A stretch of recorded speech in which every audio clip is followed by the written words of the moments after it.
You know that urge to explore? That constant need to find what lies beyond?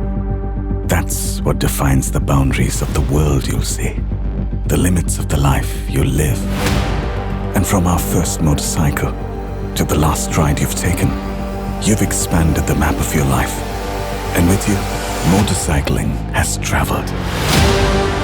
Crisscrossing cities, countries, and continents, till it's become a borderless way of life.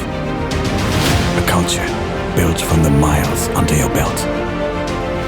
For more than a century, you've journeyed from cape to cape and ridden to the top of the world, taken treacherous routes to ancient kingdoms in the clouds.